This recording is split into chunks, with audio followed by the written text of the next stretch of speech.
sang được cũng gặt được, sang gặt được. Chỉ là nó hay Ô, bảo gặt còn hơn để đi mốt đi. À thế như thật đi. Anh ấy bảo gặt vậy xong là ví dụ như là nếu mà anh ấy mượn được cái tỏi là anh ấy tỏi cho. Còn là phụt thịt đây là. Cái liền mà ngon lần xưa này bê lần này này như tàu pan này. Dạ hay tôi xịt cho. Con này tụ lò rồi nhá. Bé tôi chơi rồi. Hắn lia ta tổ. Cha làm được thì mình cứ trả lời cho anh ấy còn nữa. Tiểu lia ta tổ. Còn play Ngon lần xưa này chẳng luôn này mua này chẳng mua cho.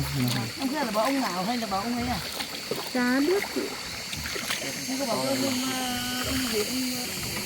mình chả làm. nói tôi trên có tổ lại cho. Hắn lia đấy. Sai. Thầy vang được nhớ tí. Còn nhớ sát thì nói hả. Hắn lia nhớ tí nó cho hắn lia.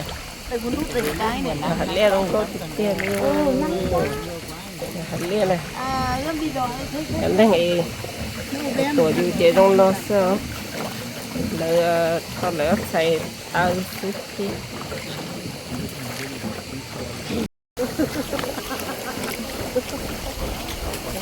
Đâu có Không bé con là non. Con là thì cái chim này nói. Cái chim này cái ngọn đeo rồi. Nhưng mà nó tổ chức cái con chúng nó là con tao lấy cái chim cái này à? cảm thấy thằng ba hôm nay nó đậu cái mua đấy này chứ không kiểu Rồi là có chuột cái nhỏ to à.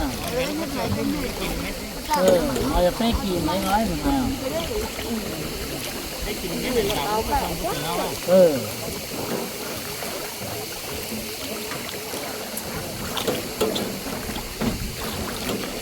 Cũng có hộ hành đi. nó làm cái gọi là cái đậu cái năm lá.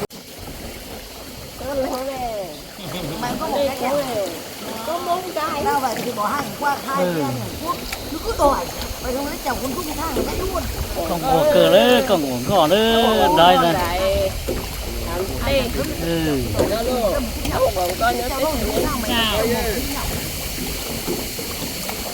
giờ không mất bên này không lái bên nọ không có mấy khách thì ấy thì không cứ để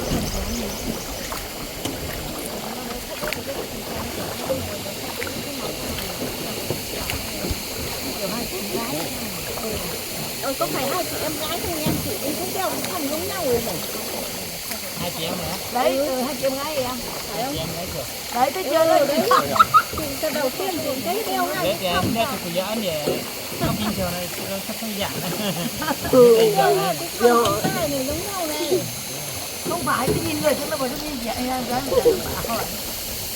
cái đôi này là 4 đứa con đấy mấy cả ít hơn 60 tuổi